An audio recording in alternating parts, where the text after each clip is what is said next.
So I guess we are talking about the Jewish people, what were the beliefs, and how they used to, like follow what kind of cultures they followed, and all we have been talking about. And their living was also very, a different way. So there were villages in that place, as well as there were some town areas or urban areas. So the Jewish people who are living in Palestine, they were living in villages as well as in urban areas, and their rituals and their tradition were always passed from one generation to another generation. So they had that habit, no, the forefathers, they passed that the traditions, rituals. Even today, if you observe our culture, our grandfathers and our fathers, what they'll do, they'll try to you know uh, pass the culture which they follow. The traditions which they follow will be even followed by the children. So the similar way, Jewish people were living in villages as well as urban areas, and they had rituals, many rituals they used to have. And the village area of Nazareth was very important for you. Okay, so this is an important place in later part of the chapter, Nazareth. So this was one of the village area, which is very important village, and this was mostly populated by Jewish people. So it was completely with Jewish population. Those days, as I said, that earlier Jewish people were, ruled by Greek. I mean, sorry, they were ruled by Syrians. They were ruled by Babylonians, Persians. Many people ruled them, and some of them have settled there itself. And once they got settled in different areas of this Palestine. And if you look at many areas of Palestine, this Nazareth was completely with Jewish. If you look at Nazareth area, village area, you can see only Jewish people living there. There is no diversity with people of Syrians or no, Romans or Greeks or nothing like that. Only Jewish people used to live in this area. And another, as I said, they also live in urban areas. One such major urban area was Jerusalem. So one example of village was Nazareth for Jewish people, and another example for a town or urban area for Jewish people is Jerusalem. These two places are very important in the, Christian, in the medieval history during the emergence of Christians. You can see in the picture here how a village of a, village life of a Jewish people looks like, the houses and all. I know this is how they organize themselves for trade and marketing. They come as groups. I know they used to work, I mean, they used to have such things. And if you look at their culture or language, Jewish people used to speak Hebrew. What language? Hebrew language. Their scriptures, holy scriptures, were also written in Hebrew. And also Aramaic was another language followed. You can see in this picture here in the slide, this is Hebrew language.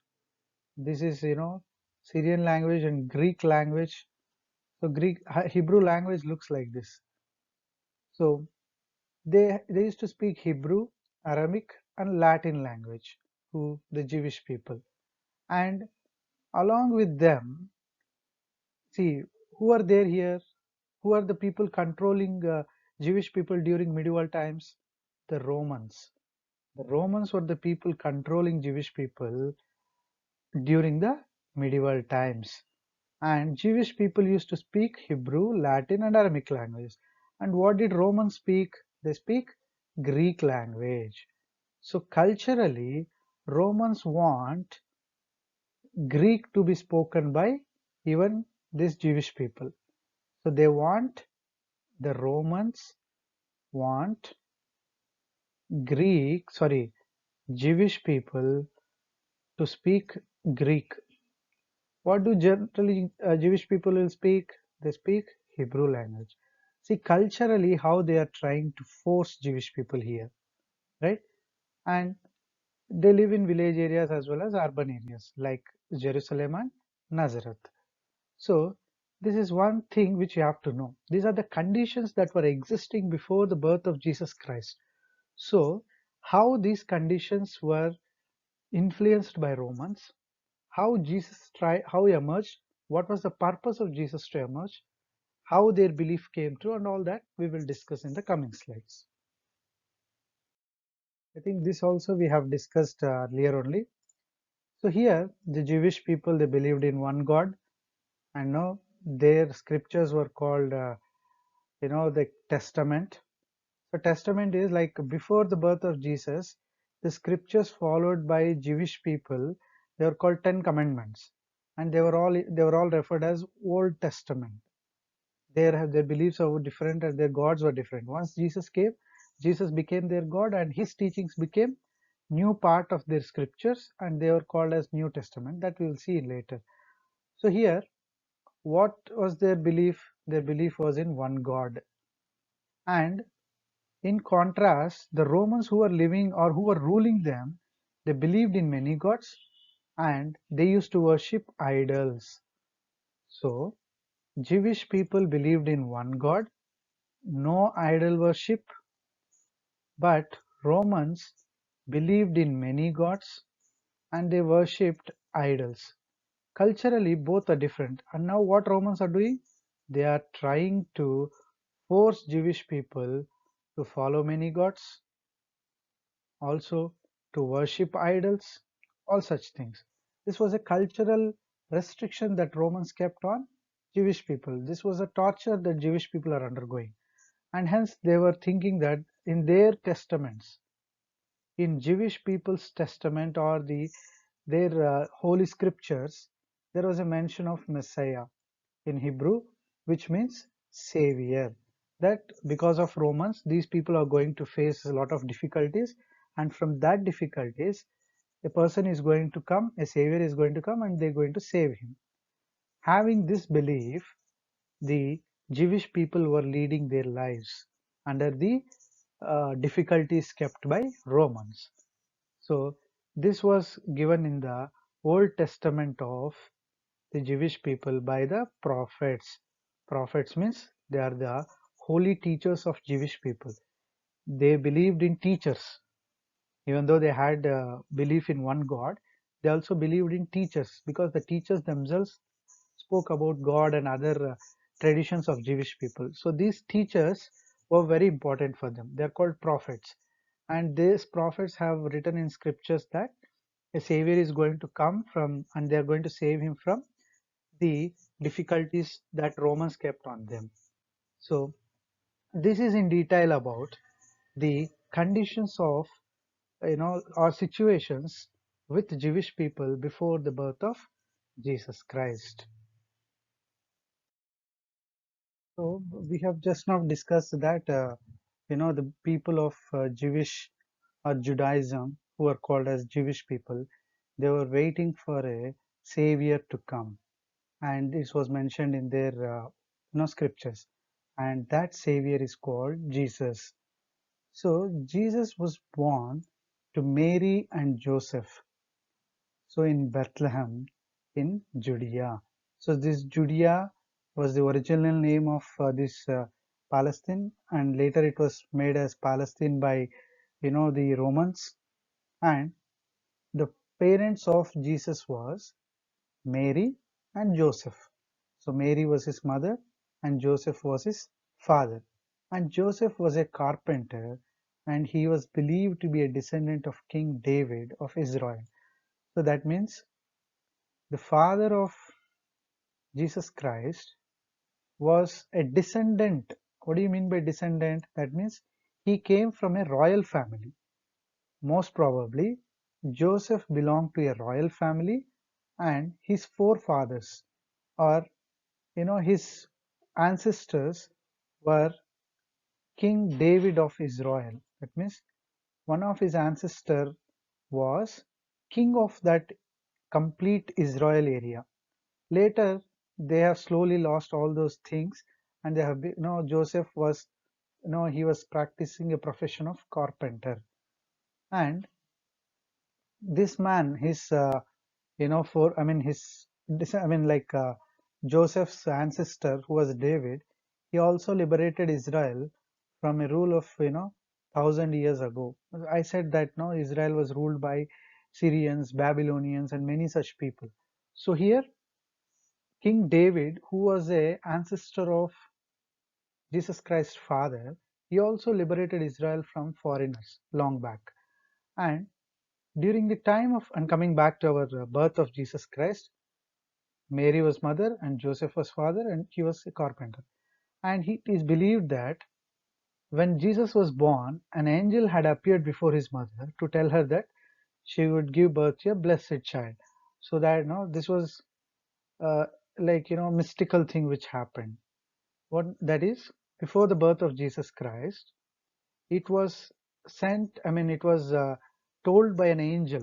If you look at the picture here, an angel has appeared here, and she informed much advanced to mother that she is going to give birth to Savior, which all the Jewish people were eagerly looking for. And he was sent by God himself as a messenger. So later Christians believed that God has sent Jesus Christ to save him from the Romans and to drive humanity towards love. So that we'll see in his teachings and all. So as of now, his birth was already, predicted by an angel, and it was informed to his mother. And no, it was informed to his mother, and they consider him as messenger of God. Never Jesus Christ was considered as God, but he was considered as messenger of God by Jewish people. And Jesus lived most of his life in the town of Nazareth. So we said that, right? Nazareth and Jerusalem were the two important places in the life of Jesus Christ and in terms of Christian history. So he spent most of his life in Nazareth, and he also got educated. He learned the Bible at village school. Here, what do you mean by Bible? Bible is with Jewish scriptures. Now, Jesus is by birth, he is a Jewish person, and he learnt all his scriptures. See, generally, I'll tell you now here, Bible is having two parts. One is Old Testament, another is New Testament. Old Testament means the scriptures of Jewish people. New Testament means the teachings of Jesus Christ. Is it clear now? Old Testament means the scriptures that Jewish people used to follow. That is the Ten Commandments and all such things. New Testament means these include the teachings of Jesus Christ after his birth. So now tell me, which part of Bible did Jesus learn? He learned Old Testament, which are the holy scriptures of Jesus Christ. And he learned that in Hebrew language. So I know Aramaic language was also followed by Jewish people. So Jesus Christ learned Hebrew and Aramaic. And it was also custom of the time for the young adults to attach themselves to a local teacher or sage. So Jesus Christ adopted a teacher. He learned the Hebrew language, Aramaic language, and he learned the Old Testament of the Bible, and he became the disciple of John. He chose a teacher called John, and later he got baptized. I'll tell you what is this baptism and all. This paragraph speaks about where he lived most of his life, that is Nazareth. He got his education by learning Bible, which is Old Testament. He learned even Aramaic language and Hebrew language, and he also chose a teacher by name John, and he later got, and this man John is a Baptist. So what is Baptist and all, I'll discuss in the later part of the slide. Thus Jesus Christ took his birth, and if you look at the picture here, this is the original picture of Jesus Christ's birth. This was nicely decorated now, but this is the exact place where Jesus took his birth. Okay, so in Jerusalem. Where did he took his birth? In Jerusalem. So in this area. So the cow shed which you look here is actually this area, modern day area. They just decorated and now they made it a holy place. So let us proceed with the other topics now. So after you, just now, in the previous slides you have learned that Jesus Christ, he started now growing up in Nazareth, and later he was learning the scriptures of the Jewish people, right? It was called as Old Testament.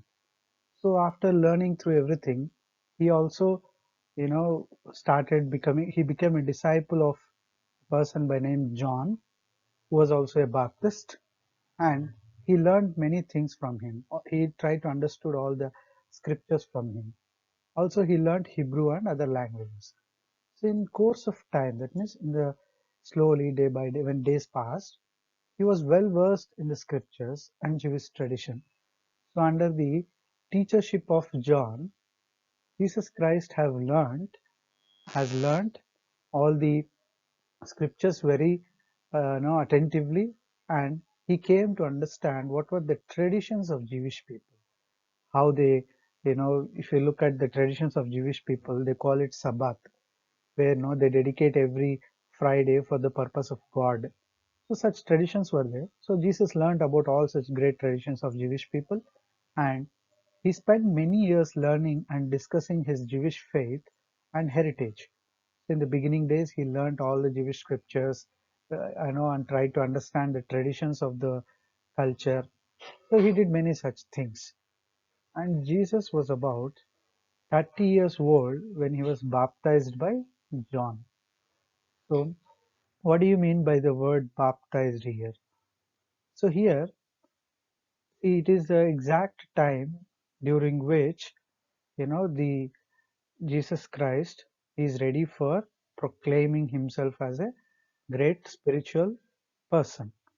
So when he was about the 30 years old, he was baptized by John. That means like he has to give up all the worldly pleasures, and he has to give up all the family life and all, and he has to get ready for his profession. Everybody used to believe that he came on this earth to help people, so to help Jewish people from Romans. So he was ready. So that situation is called baptized situation. And he understood that he began preaching his mission of freeing men from the bondage of evil and led them on the path of righteousness. So when he was on the path of righteousness, that means when he went on preaching all the things which he learned from Jewish traditions, he also started freeing men from the bondage of evil and leading them on the path of righteousness.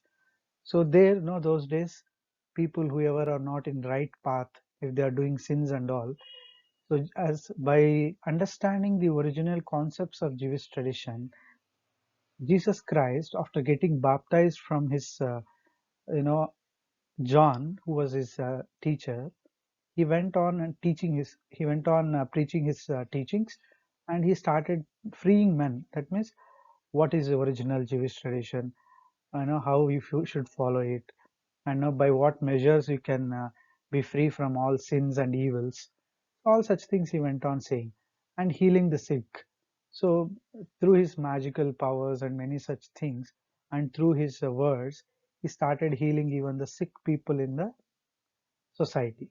So he, within no time, he got very famous among the Jewish people, and he preached his message in the form of stories and parables. So parables means short story. So here he used to give his speeches in the form of short stories, as well as regular kind of stories and other such things. And people also showed more interest in not trying to understand Jesus Christ. What he exactly used to teach. He emphasized his belief in one God. So he emphasized means he gave so much importance in asking people to follow only one God. So do not, get attracted with the Roman policies and try to pray more number of people. Instead, you keep faith in one God and believe Him. That was his general. He gave more importance to that kind of monotheistic principles. Monotheistic means belief in one God. He gave importance to love, brotherhood, and compassion. So these terms, right? You should be always affectionate, you should be brotherly, you should always show love to other people. So this was always preached by Jesus Christ. He asked his followers to love all men, even their enemies. So even though they are enemies, Jesus asked them to love their enemies. Through love, you can change them. He used to believe such principle. And when Jesus was preaching all such things, like belief in one God, brotherhood, love, and compassion, and loving even enemies. His disciples were there, like Saint John, Mark, Matthew, and Luke. These four disciples of Jesus Christ were very important. They went along with Jesus throughout his journeys, throughout his preachings. You can see them in this picture. They went all around, they went through Jesus Christ wherever he goes, and they used to record all the teachings made by or teachings given by Jesus Christ, and those are called as Gospels. Jesus used to tell all the teachings through, stories, right? So all such things were recorded by these disciples of Jesus Christ, and they call them as Gospels. The books written by the disciples of Jesus Christ in describing about the teachings of Jesus were referred as Gospels. And the Sermon on the Mount, collection of sayings and teachings of Jesus. So what do you mean by sermon here? A religious talk. Jesus, after getting baptized, you can see here the baptistic procedures, where John, they'll allow the person who want to get baptized to take a dip in the holy water, which is generally the river water, and once they get dip in the water, they feel that they are free from all the worldly pleasures and they are ready to go and preach the message of God. So here, this was the situation. This was the event of his baptism, and after this, he went immediately onto a top of hill, and there he gave his first speech, which is called sermon, a religious speech, like belief in one God, brotherhood, compassion, all such things he gave on a hill. And that included sayings and teachings of Jesus. So it was found in the Gospel of Saint Matthew. I told you, right? These four people, they recorded the teachings of Jesus Christ, and among them, Matthew's recordings include the first sermon of Jesus as well as the sayings and teachings of Jesus. So this is about how Jesus Christ started his mission of what he was sent for by God as a messenger. So if we summarize the main teachings of Jesus, they are as follows. So we said he gave many stories, short stories and all. If you look at the picture here, the Sermon on the Mount, he went onto the top of a hill. He gathered some people he attracted many of the people of Jewish people, and he started saying his teachings here. Let us see what are the main teachings of Jesus Christ. He said that he is the Son of God. So that means he is not God himself, but he is sent by God to preach for a purpose. So he proclaimed himself as the Son of God. And he is the Holy Trinity of God, the Father, the Son, and the Holy Spirit. So here what do you mean by Holy Trinity of the God? So that means he acts as a Father, Son, and a Spirit through his teachings. So here for some people he represents himself like a father, for some he represents himself like a son, and for some preachers who are in the spiritual path, he's like a Holy Spirit. So this Trinity of God is a concept followed by Jewish, where father's role, son's role, and now spiritual role was separated for a person. And in this process, he said he is the second person in the Holy Trinity of God. That means he is the son of a God. So generally, God will serve as Father, Son, and for whoever is seeking God as a Holy Spirit. That means those who are Jewish people, for them God will be like Father sometimes, He will be like Son sometimes, and He will be like a Spirit. That means a great soul sometimes. So in these three categories of God, He came as a Son of God. How He came? He came as a Son of God. And so this is about the Trinity of God. And Jesus' life and sufferings are proof of God's love for humanity. So Jesus Christ, he went under, like he said, suffering, and suffering is the main, advantage to understand God's love. Okay. his life and sufferings will be proof of God's love for humanity. So with his teachings, what he want to say is the sufferings he is going to undergo, or the life of him which he led, itself will serve as a proof that God is loving humanity. See, God, if he doesn't have love, why would he send Jesus onto the earth and ask to save people? No. So hence he says that God is having a lot of love on this humanity. Hence he has sent him to make them understand, what is the love of God, what is humanity, what is the sufferings, everything he wanted to make understand for the people. That is one kind of teaching, he said. There is an eternal paradise waiting for those who believe in Jesus. So here, eternal paradise means those who believe in Jesus and follow his teachings, beyond this world, apart from this world, somewhere far away, there is another world waiting. Paradise means here heaven. There, a paradise is there. Those who believe in Jesus and follow his teachings, after their, death, they'll reach to this paradise or this heaven. He started saying out, and the way of God is by faith. And how do you trust God or how do you believe God? Jesus says that you can reach God only by having faith on him. So that was one other important teaching, faith. You should have faith on him and you should trust him. Only then you can see the love and affection of God. And God is a loving father who forgives sins of his children. He also says that God is so much affectionate that even if somebody who has committed some sin, if they start, feeling guilty, and if they go and pray God and feel guilty for what they have done, then he is even ready to forgive those people who have committed sins. And last but not least, he said that love your neighbors as yourself.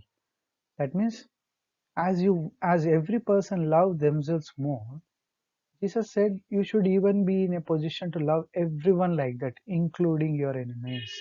So one should love like themselves, like how they love themselves, they should also love their neighbors, also their enemies.